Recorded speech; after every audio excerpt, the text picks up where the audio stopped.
Vamos a continuar y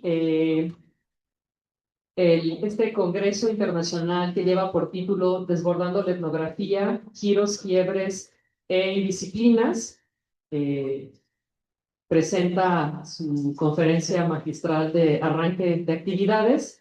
Estaremos hoy martes, miércoles y jueves trabajando. Y bueno, nos acompaña la doctora Erika Bárcenas Arévalo, una colega, amiga, que me da muchísimo gusto que esté aquí con nosotras, con nosotros, con nosotras. Y me voy a permitir presentarla. Voy a leer su semblanza curricular. Ella es investigadora en el Instituto de Investigaciones Jurídicas de la UNAM, doctora en antropología por el Centro de Investigaciones y Estudios Superiores en Antropología Social, así como licenciada y maestra en Derecho por la Universidad Michoacana de San Nicolás de Hidalgo. Es parte del Sistema Nacional de Investigadores de la CECITI con el nivel 1. Actualmente dirige el Laboratorio Nacional Diversidades del Instituto de Investigaciones Jurídicas de la UNAM, con acreditación CECITI, dentro del cual es responsable técnica del proyecto La diversidad al banquillo, percepciones sobre el género, etnicidad e interseccionalidad en la justicia penal local de Baja California y Oaxaca. Su investigación doctoral llevó por título El oficio de juzgar, la corte y sus cortesanos, y representa la primera etnografía realizada en la Suprema Corte Mexicana y actualmente estudia con ese mismo enfoque el funcionamiento cotidiano de los tribunales en el Poder Judicial de la Federación. Es autora de varios artículos y capítulos del libro sobre el estudio antropológico de los tribunales estatales. En el ámbito de la docencia, ha impartido clases en los posgrados de Antropología y Derecho de la UNAM, en el CIESAS de la Ciudad de México, la maestría en Seguridad Ciudadana y Acceso a la Justicia de la Ibero en la Ciudad de México, en la licenciatura en Antropología de la Facultad de Ciencias Políticas y Sociales de la UNAM, entre otras. En 2019 colaboró en la elaboración del diseño curricular del plan de estudios de la licenciatura en Derecho con enfoque intercultural para la Universidad Intercultural Indígena de Michoacán. También se ha desempeñado como abogada y antropóloga militante en el colectivo Emancipaciones, del cual es integrante fundadora, realizando el acompañamiento jurídico de diversas luchas de comunidades indígenas, principalmente en el estado de Michoacán, donde consiguió sentar importantes precedentes judiciales a nivel nacional en lo que respecta al derecho a la libre determinación de los pueblos indígenas. Es autora y coautora de distintos artículos académicos sobre estos procesos. Y bueno, sus líneas de investigación se relacionan con la antropología jurídica en tribunales estatales, antropología de las burocracias, derechos humanos de los pueblos indígenas y estudios críticos del derecho. Si le damos un fuerte aplauso.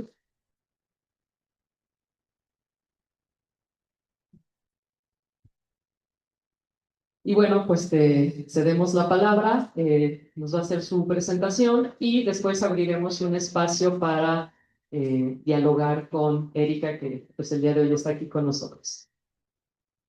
Muchísimas gracias. Pues buenas tardes a todos, todas, todes, a quienes están acá en el auditorio, a quienes nos acompañan a través del Zoom. En primer lugar, quiero agradecer muchísimo a la doctora Adriana Terben, al doctor Alejandro Vázquez, a la doctora Karen Córdoba y también a Cristóbal Neco y Javier Tobar por la invitación para estar acá con ustedes el día de hoy.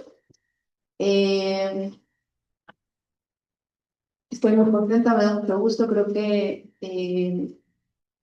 al menos en mi experiencia, me parece que a veces ya damos por sentadas las discusiones sobre la etnografía y creo que hay mucho por decir y más hoy mismo. Entonces, me da mucho gusto que se abra este espacio de diálogo y espero que, pues eso, que podamos platicar sobre algunas cuestiones. Yo propuse este título, Etnografía del Estado con y para la lucha social. Como ustedes escucharon, yo me he dedicado los últimos años a estudiar específicamente al funcionamiento de los tribunales estatales desde una perspectiva etnográfica.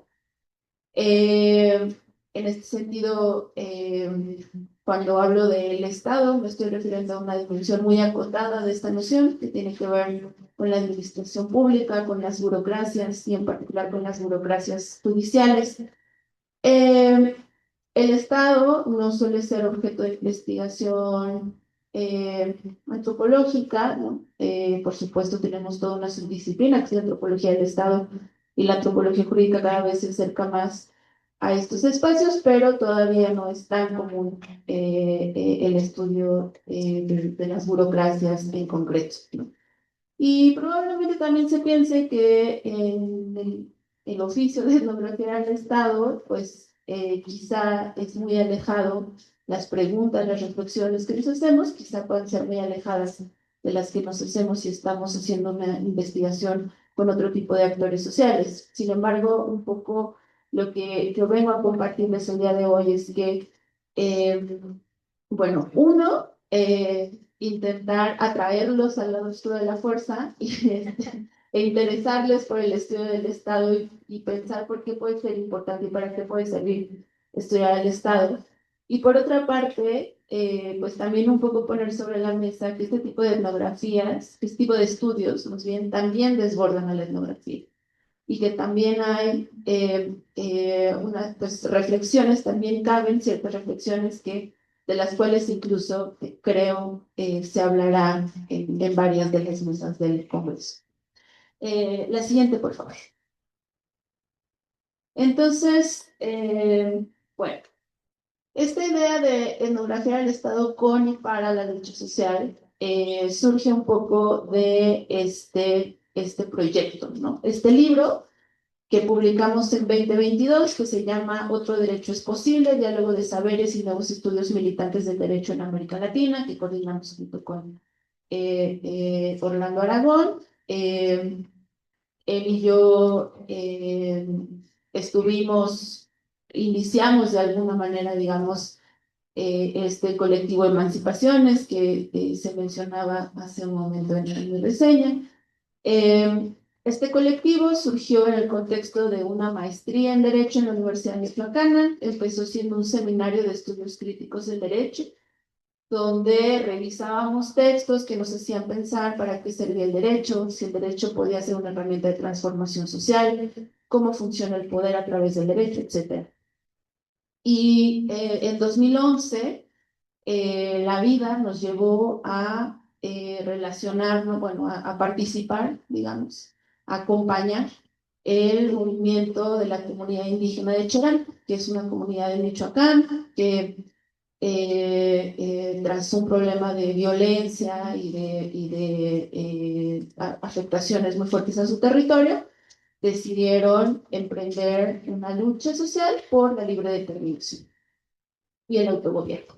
Y entonces, Orlando y yo nos sumamos, ¿no? a este proceso en tanto abogada, abogado, porque querían judicializar su lucha, ¿no? Todo empezó como un proceso social y eventualmente quisieron llevar a los tribunales esta demanda específica por la libre determinación y el autogobierno. Y entonces, cuando empezamos a colaborar con los compas y las compas de Cherán. Esto se daba principalmente a través de reuniones con una dinámica asamblearia, ¿no? Y entonces no establecimos una relación de abogada-cliente, ¿no? Sino que medio orgánicamente tal vez lo que construimos fue una relación de una especie de diálogo de saberes. Y entonces, en colectivo, decidíamos y construíamos las estrategias jurídicas y políticas que queríamos implementar, ¿no? Sabíamos que el derecho por sí mismo no nos iba a dar las respuestas, que los tribunales por sí mismos no nos iban a dar las respuestas, sino que eso tenía que estar acompañado de, pues, un proceso de movilización política, ¿no? Y entonces la idea era que, bueno, más bien lo que sucedió es que en colectivo íbamos decidiendo, ¿no? desde en qué tribunal poner la demanda y pensamos ese tribunal en función de cuál es el grado de independencia que percibimos de los tribunales, por ejemplo, ¿no? Esta demanda originalmente la podríamos haber metido en un tribunal local, un tribunal electoral local en concreto. Sin embargo, pues los tribunales locales tienen la fama de no ser tan independientes respecto al poder político local. Y una contraparte de alguna manera en estos procesos, pues era el propio Estado, el propio gobierno del Estado de Michoacán. Pero si lo sacábamos del ámbito local y nos lo llevábamos a lo federal, pues tal vez teníamos otras ventajas, porque ese tribunal podía ser más independiente y además tenía una trayectoria pues una posición muy a favor de los derechos de los pueblos indígenas, ¿no? Entonces, incluso esas decisiones jurídicas que parecen medio mecánicas, pues yo tengo un problema y meto una demanda y esa demanda pues va naturalmente a tal o cual tribunal, pues no es así, ¿no? También hay decisiones estratégicas, políticas en medio. Y un poco les cuento esta historia, aunque no me voy a centrar en eso. Podemos pasar a la siguiente, por favor. Porque después de mucho tiempo, ¿no? Con Cherán fue la primera comunidad que acompañó el colectivo, ya esas siguieron muchas y hoy sigue acompañando comunidades. Y en la reflexión constante de lo que se hacía, ¿no? En el colectivo, empezó a surgir la idea de que cuando teníamos estas reuniones, que además a veces eran reuniones muy largas, en las que las autoridades, ¿no? Normalmente las autoridades y la gente del colectivo participábamos y dábamos nuestro punto de vista y decíamos, miren, es que yo creo que deberíamos de hacer esto por estas razones, ¿no? Lo que les decía, creemos que deberíamos de meter la demanda a nivel federal porque pues son autoridades que pueden ser más independientes, etcétera, ¿no? Y eventualmente reflexionábamos que ahí lo que estábamos haciendo era construyendo conocimiento, que no solamente estábamos hablando sobre qué hacer y qué rumbo tomar, sino que ese era un verdadero diálogo de saberes en el que se da una especie de coproducción de conocimiento, ¿sí? Y que esa coproducción de conocimiento, su primer objetivo era justamente atender a los objetivos inmediatos de la lucha social. Pero que ese conocimiento, pues además nosotros en el colectivo, que muchas de las personas que lo integramos estamos en la academia. Entonces, eso que hicimos, eso que reflexionamos con las comunidades, ¿no? Para la lucha social, lo trajimos después a la academia, ¿no? Para también reflexionarlo desde acá, para darle eh, eh, otro tipo de forma, ¿no? Y entonces surgió esta reflexión de cómo cuando estamos acompañando procesos y estamos ahí, digamos, en la trinchera, ¿no? Eh, También estamos coproduciendo conocimiento junto con las luchas con las que trabajamos, ¿no? Y esta es básicamente la idea que estructura, pues sí, que estructura la introducción, que se presenta más bien en la introducción de este libro y que orienta al libro mismo. El libro está compuesto por capítulos de personas, principalmente antropólogas, que hacen metodologías colaborativas, comprometidas, que trabajan con procesos, con movimientos sociales, que aportan sus conocimientos y sus saberes a las causas de las luchas sociales y además, bueno, en este caso en específico, intervienen en los campos jurídicos, ¿no? Ustedes saben que como personas antropólogas, pueden participar después, por ejemplo, a través de peritajes, ¿no? O de estudios de impacto social. Eh, y teniendo, digamos, entonces una participación ya muy activa, incluso desde el campo de la antropología. Pero esta es un poco la idea de los estudios militantes y de la antropología jurídica militante en concreto, ¿no? Cuando se da esa participación, esa colaboración con los movimientos sociales y cómo en ese proceso se está co-construyendo conocimiento. La siguiente, por favor. Ahora, eh, en las reflexiones que se han dado, pues ese conocimiento está enfocado justamente en el objetivo, en este caso, pues era el lograr el reconocimiento de la libre determinación, del autogobierno, etcétera.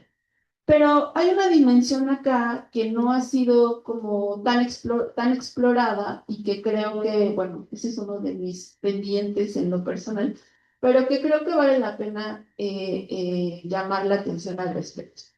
Estos procesos sociales, estos movimientos sociales se están judicializando, ¿no? Están acudiendo al Estado. Hay demandas que se plantean frente al Estado y muchas veces esas demandas se ponen explícitamente en los tribunales, no siempre, pero muchas veces, ¿no? Y en ese ejercicio de coproducción del conocimiento, lo que nosotros también aprendimos es que los pueblos y las comunidades indígenas, específicamente porque eran con quienes estábamos trabajando, tienen un conocimiento muy profundo sobre el funcionamiento del Estado. De hecho, aunque hay una tradición importante de uso del derecho del Estado por parte de los pueblos, la verdad es que también tienen una experiencia muy grande en la negociación política con el Estado.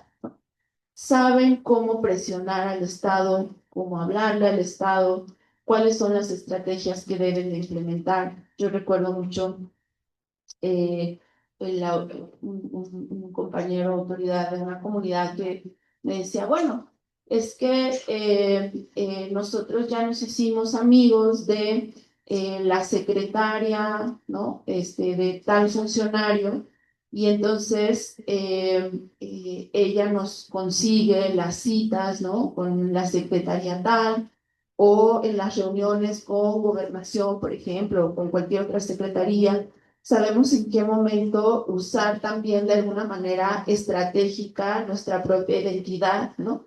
Cuando nos presentamos y hacemos énfasis en nuestra identidad indígena, cuando eso se matiza más, ¿no?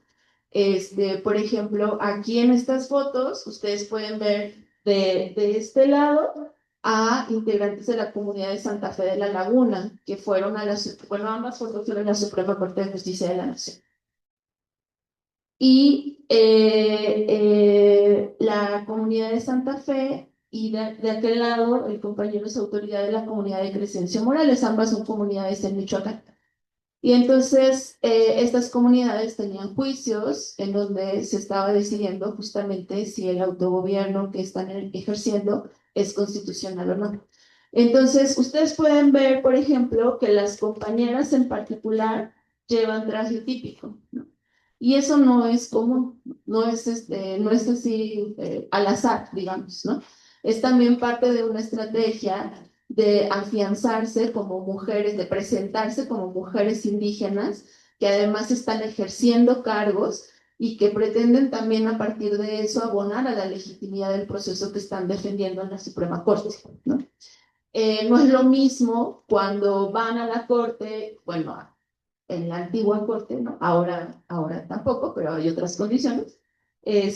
Cuando van y hablan con las ministras y los ministros, imagínense antes de la reforma, cuando no, el tema indígena no era particularmente relevante en la corte como lo es ahora. Y entonces hablarle a personas hiperprivilegiadas, ¿no? Como pueden ser las ministras y los ministros de la corte, eh, y tratar de defender su derecho y de decir cómo estas personas indígenas sí son capaces de ejercer gobierno y de ejercer presupuesto y enfrentarse pues al propio racismo que puede existir en la institución. Entonces, ahí hay un conocimiento que forma parte muy importante también de estos procesos de esta coproducción de conocimiento, ¿no? En la medida en la que el Estado sigue siendo pues, la entidad ante la que se posicionan muchas de las demandas, ¿no? De muchos movimientos sociales, saber navegar el Estado se vuelve muy importante, ¿no? Cuando haces una marcha, cuando tomas una carretera, cuando te sientas a negociar con quién, cuándo te paras, cuándo te quedas en la negociación, qué cosas aceptas y qué cosas no. Ustedes seguramente saben que las comunidades a veces tienen sus propias formas de negociación con el Estado, ¿no? A veces deciden que las personas funcionarias no salen de la oficina hasta que haya un acuerdo, ¿no? Y saben también con qué funcionarias y funcionarios hacen eso. Y como puede haber y es siempre un juego de ir y venir, ¿no? Por ejemplo, ahora estas comunidades ejercen presupuesto directo y ejercen gobierno. Y entonces, en cierta medida, podría decirse que tiene una relación mucho más íntima con el Estado, ¿no?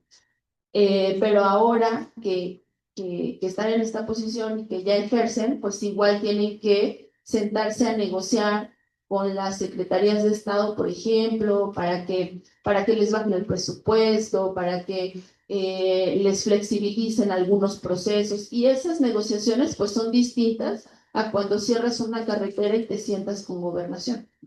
Entonces, para las comunidades realmente es, para muchas comunidades, no digo para todas, pero para muchas comunidades el Estado sigue siendo muy importante. Conquistar el Estado. De hecho, por ejemplo, en estos ejercicios, ¿no? De coproducción del conocimiento con esas comunidades, se ha hablado de una especie de intervención del Estado en clave intercultural, ¿no? Y cómo estos movimientos desde abajo, a través de esta lucha por la libre determinación, están transformando al Estado, ¿no? Y hoy el Estado mexicano habla de cuarto nivel de gobierno, y hoy el Estado mexicano tiene una nueva reforma al artículo segundo constitucional en donde se reconocen algunas de las cosas por las que peleaba el zapatismo, por ejemplo, ¿no? Entonces, el Estado sigue siendo un referente importante, lograr el reconocimiento de derechos, y la expansión de los derechos sigue siendo muy importante. Y para eso, conocer cómo funciona el Estado se vuelve muy importante, ¿no? Eh, la siguiente, por favor. Ahora, desde luego, el conocimiento que tienen las comunidades parte de su propia experiencia, de su experiencia de lucha histórica, ¿no? Bueno, y un comentario antes. Eh, hay posiciones, ¿no? Incluso dentro de los movimientos indígenas hay posiciones que son radicalmente opuestas al Estado, ¿no? Por ejemplo, las apuestas por la comunalidad o por las formas de autonomía zapatista, desde luego que escuchan esto y no están de acuerdo, ¿no? Porque su propia noción de autonomía y de autodeterminación no cruza necesariamente por el Estado, ¿no?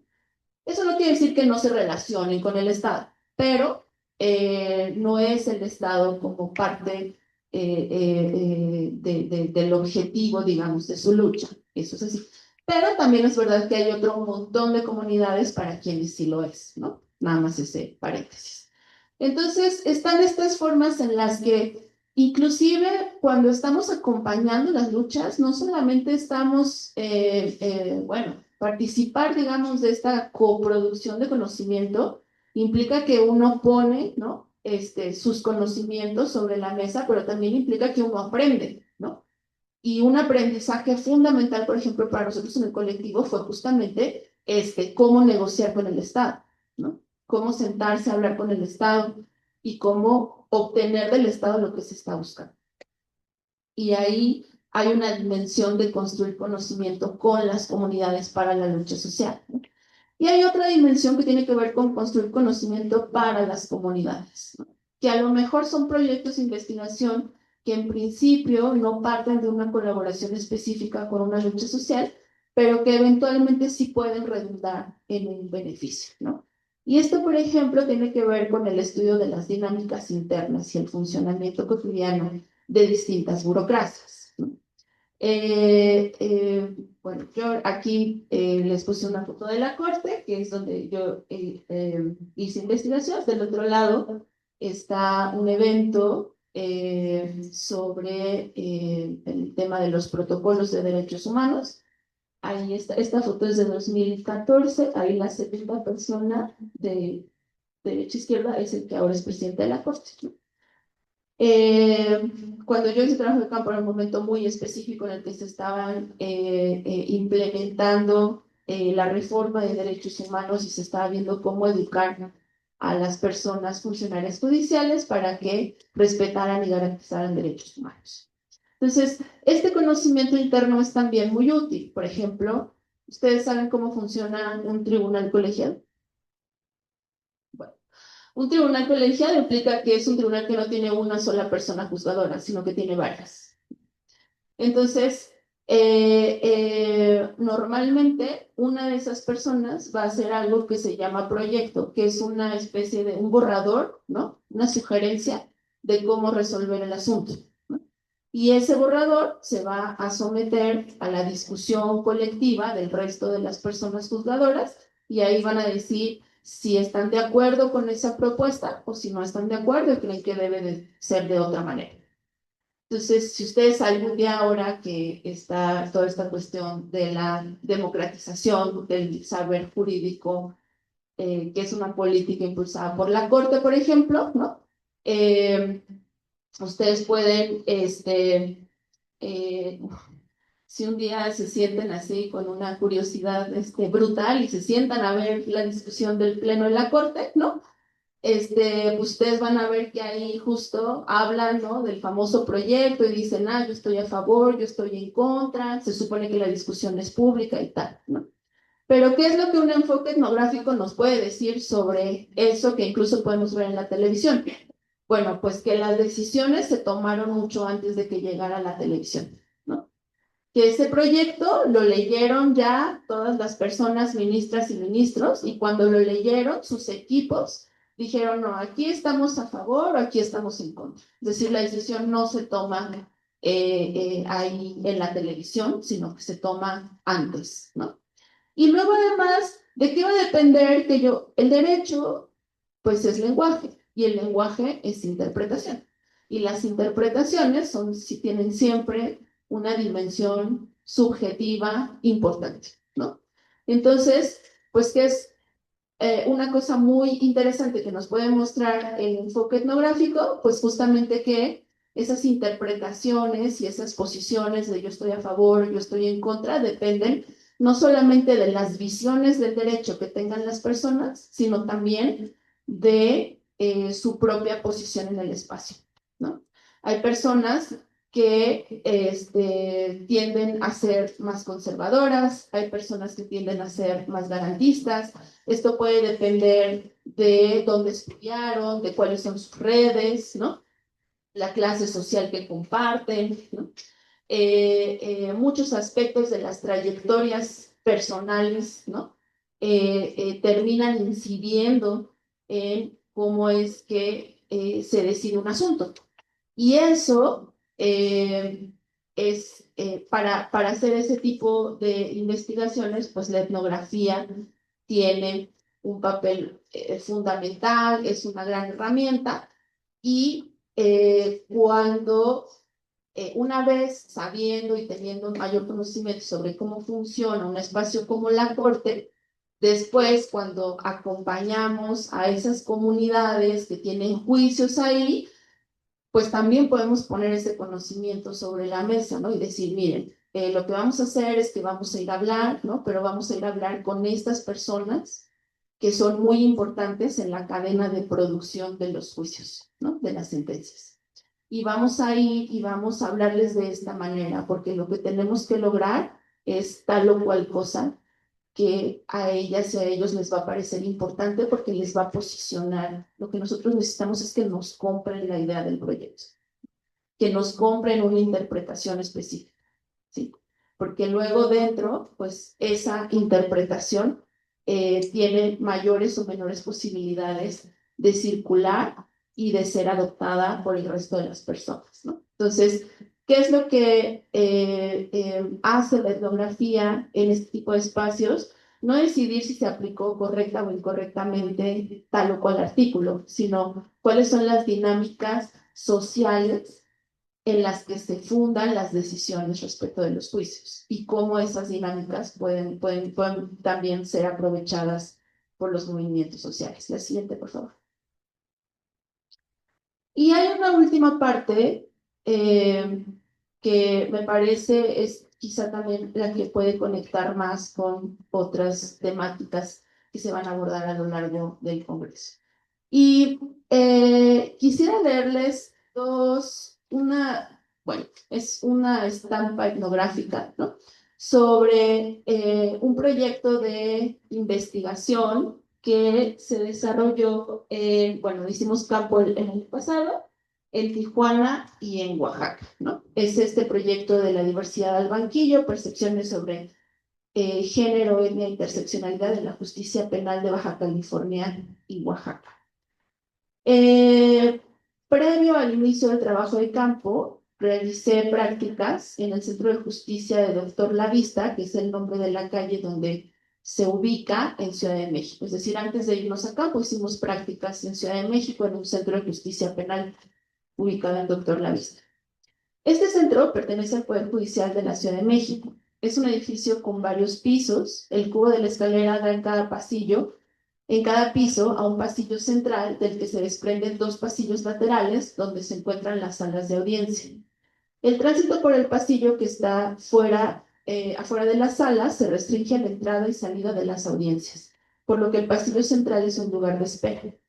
La logística del edificio está a cargo de la policía procesal, desde el traslado de las personas que vienen del reclusorio a sus audiencias hasta las entradas y salidas al edificio y a las audiencias. También dentro de las salas, la policía se encarga de guardar el orden y, en su caso, de la persona acusada que viene del reclusorio, quien llega a la sala de audiencias desde los separos del centro, pero cruza por el edificio, invariablemente con las manos esposadas por detrás y un elemento policial que lleva a la persona con una mano sujetando su brazo y con otra bajándole la cabeza hacia el suelo. Este pase, al que se denomina traslado, es anunciado por otro policía, quien nos pide que nos peguemos a la pared. En este momento nadie puede usar el celular y nadie puede moverse hasta que el detenido pase. Una vez en la sala, se le pide a la persona que viene, a la persona privada de su libertad, que se siente muy pegada a la mesa, porque el elemento policial permanecerá parado detrás de la persona, quien además debe colocar los brazos siempre esposados encima de la mesa. Hay mucha policía circulando todo el tiempo. Desde luego, la mayoría de las personas cuyos traslados pude observar eran hombres jóvenes con ropas desgastadas. Y pensaba inevitablemente en los clientes de la justicia penal, hombres precarizados, racializados, que suelen ser víctimas de los abusos policiales. Esta idea se alimentó a lo largo de mis observaciones de las audiencias, la mayoría en audiencias de control de la detención por el delito de posesión simple de marihuana. Aquí los informes policiales siempre son iguales.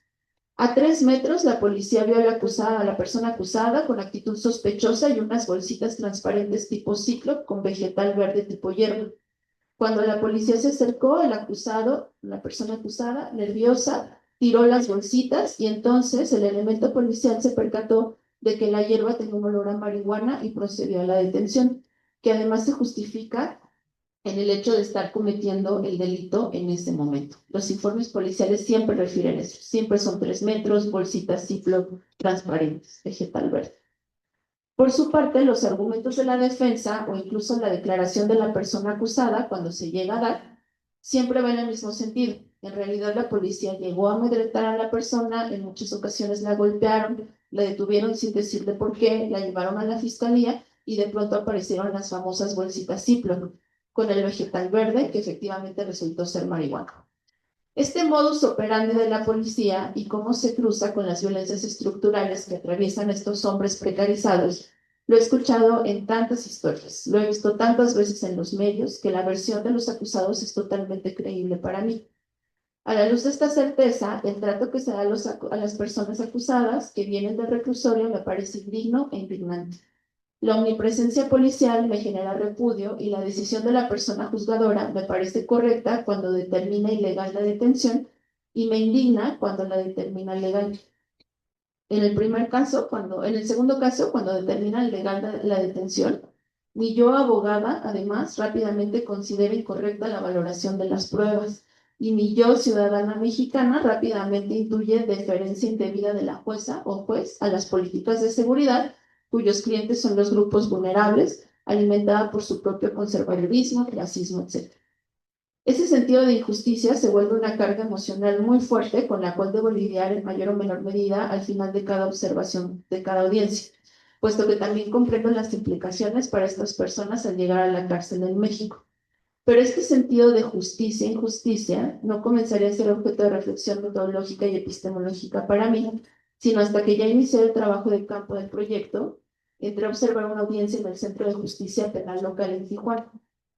Después de mucho caos en la entrada por la cantidad de audiencias que había ese día programadas a la misma hora en el Centro de Justicia y por la cantidad de gente que había, finalmente me indicaron que podía entrar a la audiencia de la sala 1. En la mesa, como se le conoce en la penitenciaría y al Centro de Justicia anexo, la lista que se publica de las audiencias indica el delito y yo recordaba haber visto que había una audiencia sobre asociación delictuosa, algo relacionado con incendio y homicidio, pero no recordaba en qué sala iba a ser y en el caos de la entrada, la policía que se encarga de la logística de las audiencias nada más me dijo que corriera para alcanzar a entrar a la sala. Cuando entré, había un grupo de 5 acusados, 5 personas acusadas, todos hombres, que venían de la penitenciaría. Lo sé porque todos traían ropas color naranja. En la mesa, los traslados se hacen por un túnel que conecta la penitenciaría con el centro de justicia. Y para cuando uno entra a la sala, las personas internas ya están ahí. Vigilan a los acusados 1 o 2 policías, dependiendo del número de personas acusadas, aunque estas personas están esposadas de pies y manos y los policías solo están parados junto a ellas. Me senté a esperar a que iniciara la audiencia, preparando mi libreta, y de pronto, al voltear hacia las personas acusadas, que estaban en dirección diagonal, crucé la mirada con uno de ellos, que estaba volteando hacia mí. Yo lo sentí así, e inmediatamente desvié la mirada. A mi lado estaba sentada una mujer de unos 45 o 50 años, quien dijo ser estudiante. Al poco tiempo de que crucé la mirada con la persona interna, entró un policía y nos dijo, aunque yo sentí que se dirigía a la otra mujer, que no se podía intercambiar señas con los acusados y que si esto volvía a suceder, tendríamos las dos que salir de la sala. Mi cuerpo reaccionó de inmediato. Me invadió una sensación de peligro. ¿Qué pasa si creen que yo me estoy haciendo señas con los acusados? Yo no hice nada, solo sucedió que cruzamos las miradas. No volví a dirigir la mirada hacia ese lado de la sala y clavé mi mirada en mi libreta, encorvada, con miedo. Yo sentía que uno de los policías que estaban detrás de los acusados se dedicó a observarme a partir de entonces. Sentí que me estaba vigilando. Como dije, yo sentí que el policía que nos hizo la advertencia por las supuestas señas se estaba dirigiendo a la otra mujer, pero tal vez por haberla cruzado la mirada con el interno, no pude evitar sentir que la advertencia era para mí. Ya que inició la audiencia, donde se iban a presentar evidencias, en el relato de los hechos, se comenzó a narrar que los acusados iban en una camioneta. Se detuvieron frente a una casa para disparar a una persona en la cabeza y posteriormente le prendieron fuego a la casa. En la camioneta se encontraron cartulinas con narcomensajes. Entonces entendí que se trataba de una ejecución, de esas que reportan los medios de comunicación todos los días en México. Y sentí como el pánico atravesó otra vez mi cuerpo. Mi posición privilegiada de académica universitaria de clase media frente a hombres precarizados y racializados se desvaneció ante la certeza de que había cruzado la mirada con un narco, un hombre con el poder suficiente como para hacerme daño, y un hombre que con toda seguridad era culpable del delito que le atribuía. En ese momento ni siquiera pensé que eran hombres precarizados, clientes de la justicia penal. Los tenis que usaban y que yo alcancé a ver antes de que ocurriera todo el incidente se veían casi nuevos y de buena calidad. Sus defensas eran privadas. Dinero no parecía faltarles. Además, retumbaba en mi cabeza: son narcos, son narcos, son narcos. Con toda la carga estereotípica que eso tiene. Los narcos cometen ejecuciones, esto está ampliamente documentado. Esas cosas pasan todos los días en México, la jueza debía condenarlos, eso sería lo justo. Fue lo único que pude pensar durante toda la audiencia, con esta idea de lo que sería justo y el pánico atravesándome el cuerpo. La siguiente, por favor. Entonces, Bueno, a partir de estas experiencias de campo, como la que les acabo de narrar, pensé en otra forma, en otra dimensión de estudiar al Estado y lo que esto significa para la sociedad en general, y que tiene que ver con este concepto de Miriam Jimeno, que es la antropología ciudadana, ¿no? Ella dice, los antropólogos en América Latina estudiamos nuestros propios contextos en tanto sujetos cognoscentes, parte de la misma sociedad que aquellas y aquellos con quienes investigamos.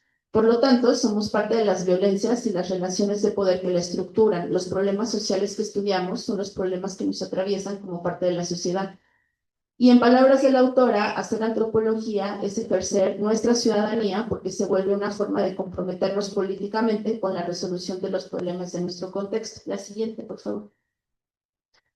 Y entonces pensaba cómo, por ejemplo, en esta forma, en este espacio específico en el que podemos hacer etnografía, que son las salas de audiencia en casos penales, eh, los sentidos, nuestra mirada está irremediablemente atravesada por sentidos encarnados de justicia.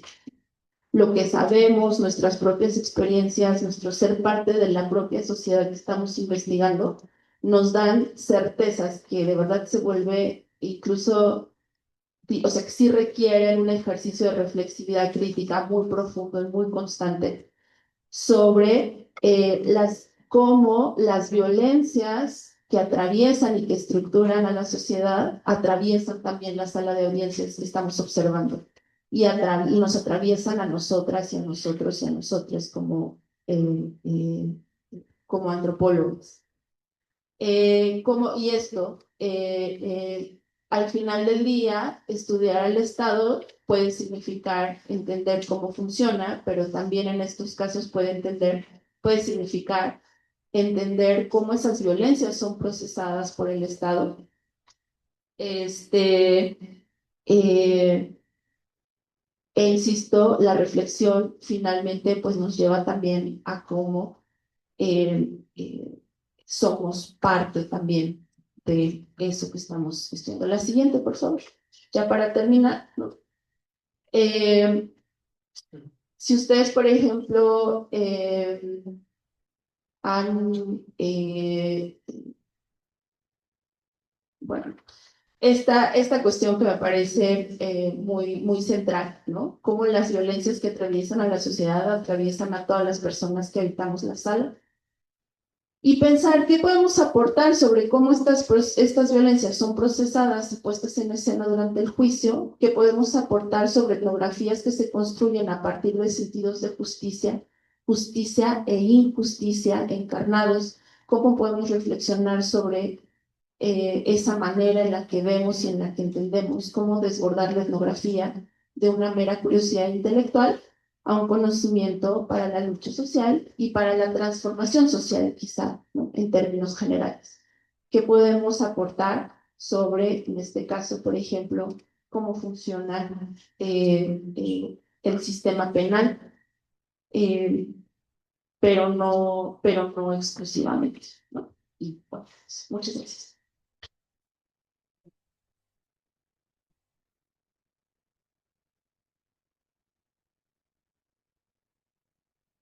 Muchas gracias. Vamos a abrir ahora un espacio para el diálogo. Si alguien gusta hacer alguna pregunta,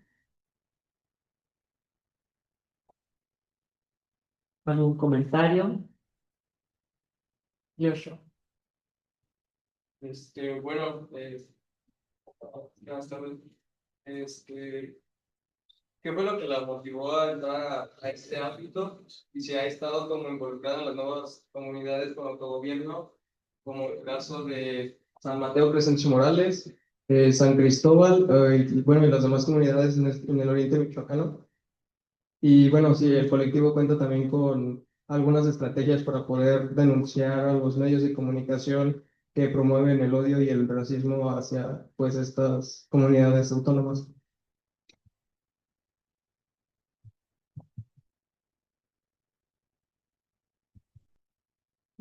¿Podemos juntar algún par de participaciones más? Sí.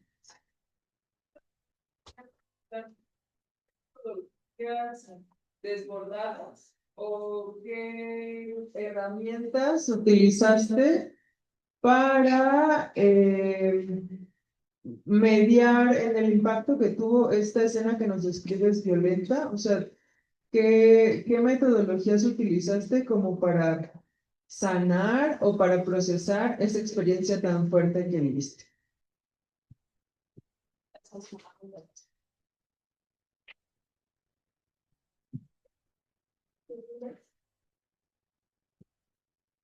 En tanto al judicializar los movimientos sociales, ¿cuáles son los riesgos que enfrenta la comunidad en tanto a seguir actuando bajo este brazo del Estado?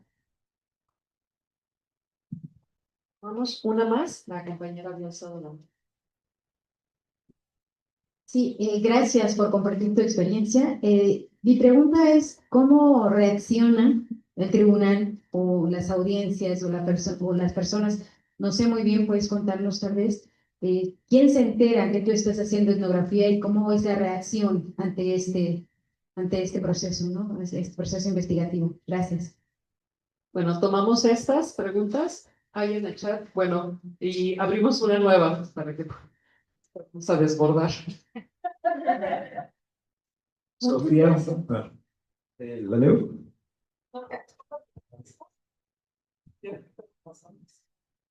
Muchísimas gracias. Bueno, respecto de tu pregunta,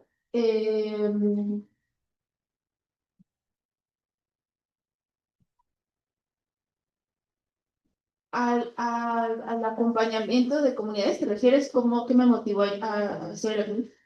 La verdad fue algo que solo pasó y después me involucré.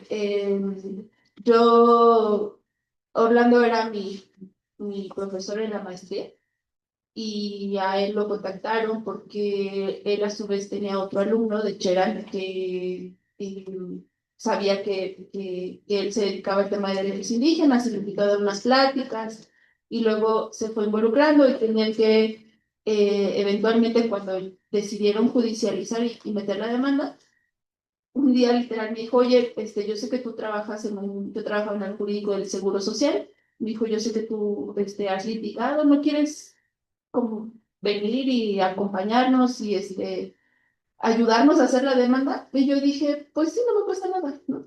La verdad yo no, ni siquiera sabía de electoral, que fue la materia donde metimos el peso. Pero como que al principio solo fue eso, solo fue decir, pues sí, no me cuesta nada y pues aquí apoyo, ¿no?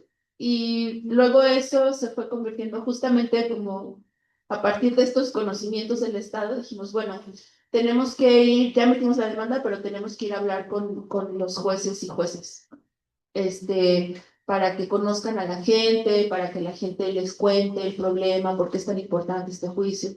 Y entonces nos fuimos a Ciudad de México, ¿no? Yo estaba en Morelia,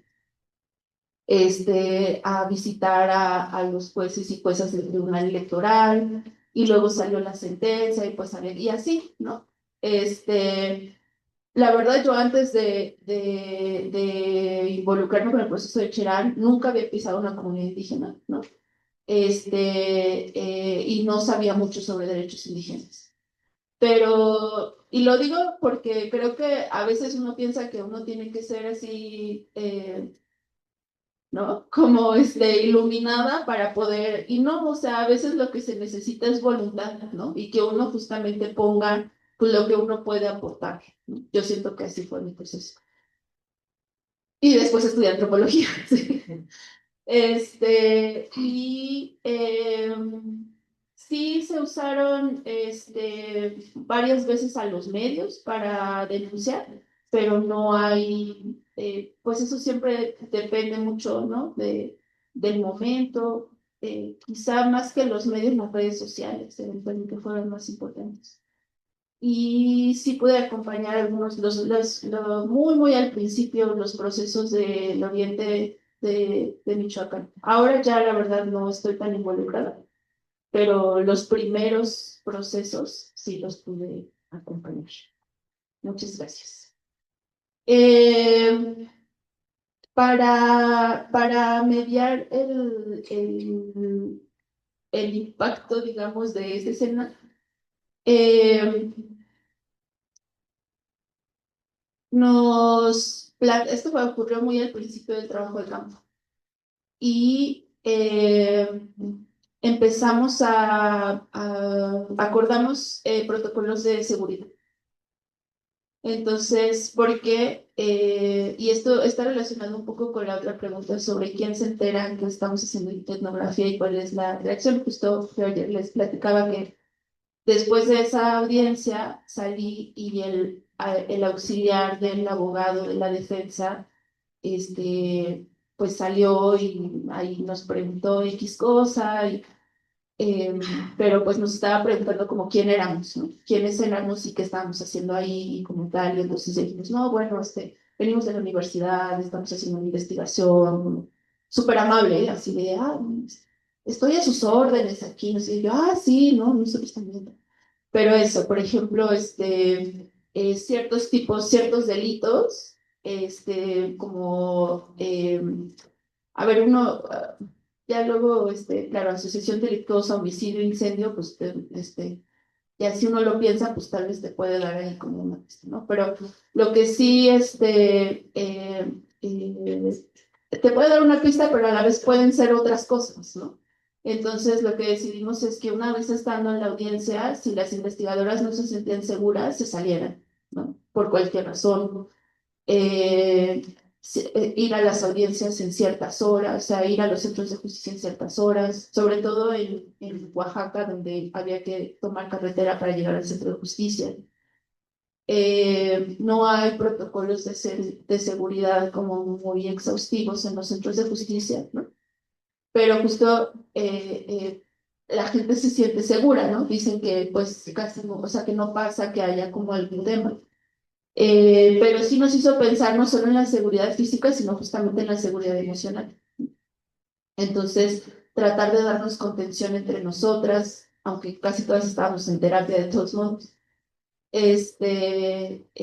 porque pues sí son historias muy duras. Esta, por ejemplo, a mí me dio miedo, ¿no? Pero pues hay otras en las que te puede dar una tristeza y una rabia profundísimas, ¿no? Y eso se te queda también, pues, en el cuerpo. Y ya nomás para vincular, creo que hay otra discusión ética que es muy importante. ¿Quién se entera que estamos haciendo etnografía cuando vamos a observar audiencias, por ejemplo? Y ahí uno pide permiso a la administración, al centro de administración, pero no siempre puedes comentarlo antes con las partes, como para presentarte, decirle, oiga, mire, yo soy fulanita de tal, vengo de tal universidad, estoy haciendo una investigación, ¿puedo entrar a su audiencia? No siempre tienes esa posibilidad. Y lo cierto es que muchas veces sí terminas sintiendo, o sea, sí hay ahí una cosa decía una de las investigadoras, es que me siento como la chismosa que va a meter ahí la nariz a donde no la llaman, ¿no? Porque, claro, son momentos durísimos para las personas que están en la celda, tanto para las personas víctimas como para las personas acusadas. Y tú estás ahí, pues, digo, normalmente no nos interesan, no es tan central como el caso específico, ¿no? Pero al final del día uno está tomando notas sobre todo eso, ¿no? Y creo que hay un dilema ético que es necesario reflexionar. Y los riesgos de judicializar los movimientos,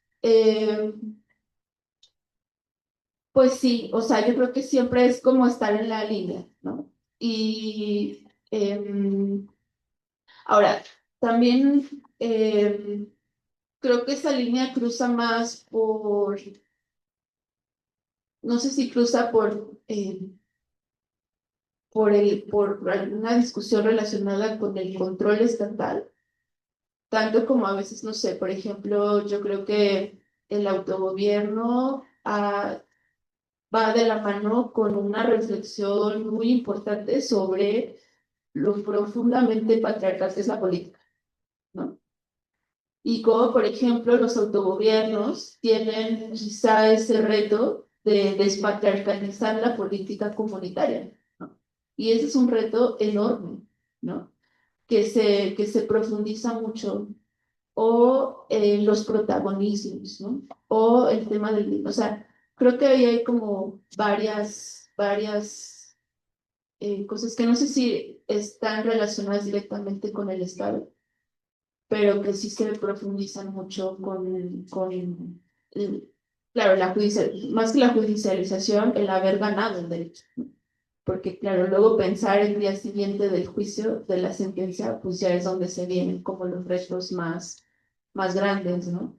Y eso, ¿cómo piensas? O sea, yo me acuerdo mucho, ya con esto termino, me acuerdo mucho en uno de las comunidades, eh, estaban súper contentas y contentos cuando inauguraron su primera calle, que el Consejo de Gobierno,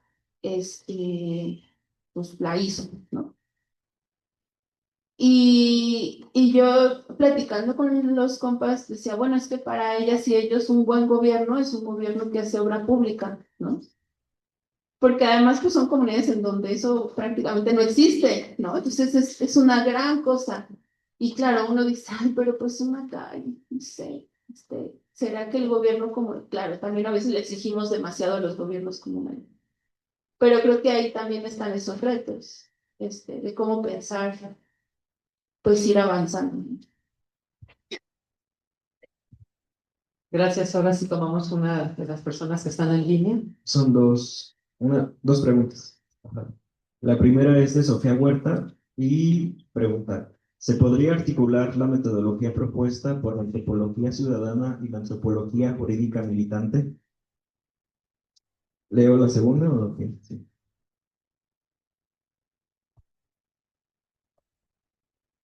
Y el otro es Marco Sánchez.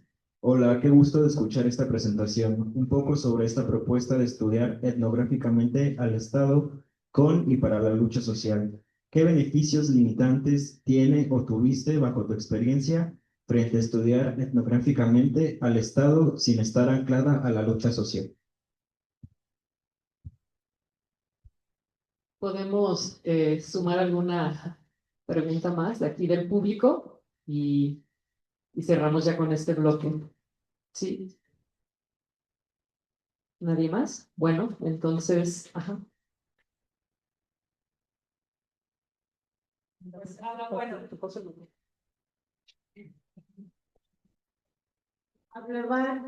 Hablaban un poco acerca de los protocolos de seguridad, ¿no?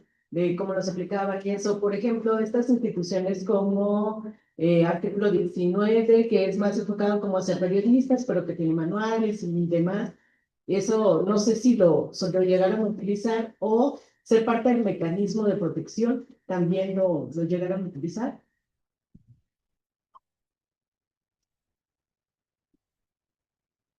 Muchas gracias. ¿Se podría articular la antropología ciudadana con la antropología jurídica militante? Un poco la propuesta que se hace en la introducción del libro es que cuando hablamos de metodologías colaborativas, comprometidas, digamos, es como un saquito en el que metemos un montón de cosas, ¿no? Y entonces la propuesta del libro es cómo pensar las diferencias, o sea, si todo eso es verdaderamente igual o si hay diferencias entre una y otra. Que esas diferencias no necesariamente son excluyentes, quizá en muchos casos son aditivas, ¿sí? Como por ejemplo en el caso de, o sea, yo pensaría que la antropología jurídica militante es un tipo de antropología ciudadana, por supuesto, ¿no? Y además, pero quizá es una forma un poquito o sea, no es lo mismo si yo, por ejemplo, justo me voy a estudiar el funcionamiento del sistema penal, ¿no? O el funcionamiento de los centros de justicia penales, se parece, ¿no? Y, y al estar estudiando eso, o sea, el propio campo me está diciendo muy explícitamente, ¿no? Me está como casi poniendo sobre la cara, claro, tú eres parte de esto, ¿no? O sea, aunque lo sientas muy lejano o no, que jamás te imaginarías estar en una situación así o no, pero cuando tú estás ahí te das cuenta de que tú eres parte de eso, y eres parte en la medida en la que esos lentes que tienes para pensar, para sentir si algo es justo o algo es injusto, es porque vives de alguna manera, aunque sea muy liminalmente, esas realidades, porque las ves en las noticias, porque las escuchas, porque le ha pasado a alguien que cercano a ti, porque es lo que estudias académicamente, ¿no? Pero además, pues es porque eres, el campo te está diciendo muy explícitamente que tú eres parte de esa sociedad en donde pasan estas cosas, ¿no? Y creo que ahí cuando uno toma conciencia de eso, eh, creo que uno empieza a hacer esa antropología ciudadana, ¿no? Y porque además, pues a lo mejor uno no quiere quedarse nada más justo en esa curiosidad intelectual de cómo funciona ahí o cómo me voy a ir de chismosa a escuchar, ¿no? Como las cosas de la gente, sino, bueno, y luego, ¿qué podemos pensar a partir de esto? ¿Qué podemos pensar sobre o sea, no sé, por ejemplo, en Poder Judicial Federal, en los centros de justicia federales, la inmensa mayoría de las audiencias son por portación de armas. Y en mayo del año pasado hicieron una reforma a la ley de armas en la que casi si usted trae una resortera, le pueden detener por portación de armas, ¿no? Y luego uno escucha ¿no? las historias y uno ve que la mayoría de esas personas no tienen antecedentes penales. Y la mayoría de esas personas, la fiscalía les va a ofrecer un acuerdo. El acuerdo es, usted se declara culpable, no entramos a juicio, pero como no tiene antecedentes penales, se va a salvar de ir a la cárcel, ¿no? Yo le voy a ofrecer beneficios y no va a ir a la cárcel, pero usted acepta el delito, ¿no? Usted acepta que se trae la. Y entonces, ¿qué es lo que hace la mayoría de la gente? Pues acepta, ¿no? Porque de acabar en la cárcel, aquí me están ofreciendo este trato, pues acepto. Pero cuando uno ve cómo tantos y tantos y tantos asuntos de portación de armas, no son esos decomisos de 50,000 toneladas de armas, son muchas veces, o sea que también los hay, pero muchas veces es un señor, una señora que traía una pistola, ¿no? Entonces, pues ahí, ¿no? Ya te abre también otra línea, porque si uno empieza a conectar con las presiones, ¿no? De Donald Trump por el tema de las armas, si uno empieza a ver cómo las estadísticas se ven bien bonitas, de cómo han detenido muchísima gente por armas, ¿no? Y cómo entonces yo puedo decir, no, miren cómo México sí está combatiendo, ¿no? Entonces, esto de observar te lleva, ¿no? También a esos problemas y te lleva, pues, yo creo que hay, y ya incluso después creo que uno puede hacer, si quiere, pues, un trabajo quizá con un objetivo más de incidencia, ¿no? Pues creo que ahí hay una dimensión de la antropología ciudadana, ¿no? La antropología jurídica militante pretende ser una antropología ciudadana, pero, construida, digamos, muy conscientemente desde la trinchera, ¿no? Desde yo estoy aquí acompañando este movimiento, en principio mi objetivo no necesariamente es académico, ¿no? Sino que yo voy a hacer un puente entre una cosa y otra, ¿no? Y yo voy a poner mi conocimiento académico para los objetivos de la lucha en primer lugar y después, y claro, es una forma de profesional, pero tiene como otro matiz, creo yo, ¿no? Sí. ¿Qué beneficios limitantes frente a estudiar el Estado sin estar anclado a la lucha social? Así lo entendí. Bueno, no, yo creo que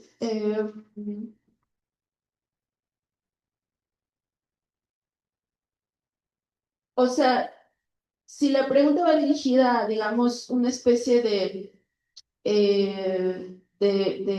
hacer ese tipo de investigaciones por fuera, digamos, de esta propuesta de antropología jurídica militante, pues bueno, yo creo que es un estudio etnográfico quizá más clásico, ¿no? Y entonces, pues el grado de profundidad es también distinto, ¿no? No es algo, digamos, que vas abrevando como de la experiencia como la de la reflexión, sino que estás ahí, ¿no? Y es un trabajo que en principio es abiertamente académico, etnográfico. Y que sabes que después eso lo puedes, insisto, pues poner al servicio de la lucha social o simplemente para incidir socialmente en términos generales, ¿no? Pero creo que en principio pues es un trabajo etnográfico, académico per se, y eso pues sí te permite un grado de profundidad mucho mayor. Y respecto de los protocolos de seguridad, no, la verdad es que no, sí, artículo 19 tiene, la verdad es que no nos revisamos. Para nosotras, porque justo ayer también bueno, por ejemplo, pasó esta situación, ¿no? En esta audiencia, y también muy al principio de campo, un día las compañeras que estaban en Oaxaca se enteraron que mientras ellas estaban en el centro de justicia, se fugaron 2 personas del penal. Entonces, para nosotras era mucho como, bueno, ¿qué pasa si yo estoy en la audiencia y de pronto aquí pasa algo, ¿no? Voy a decir puras cosas bien estereotípicas, ¿no? Que uno piensa en su cabeza, así como de, y si vienen a rescatar a la persona acusada, grupo armado, ¿no? O si la persona acusada se trata de huir. O si yo voy caminando al centro de justicia y me encuentro con 2 personas que vienen del penal, ¿no? Huyendo, o esto, ¿no?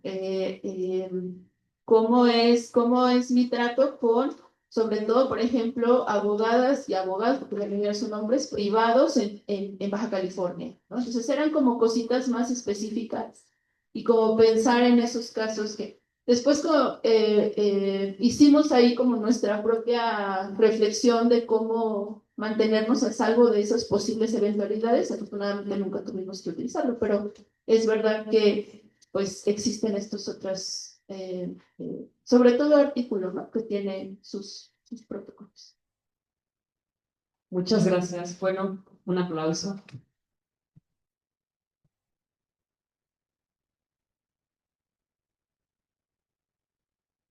Bueno, pues concluimos con esta primera conferencia. Si gustan aquí hay café, galletitas, agua.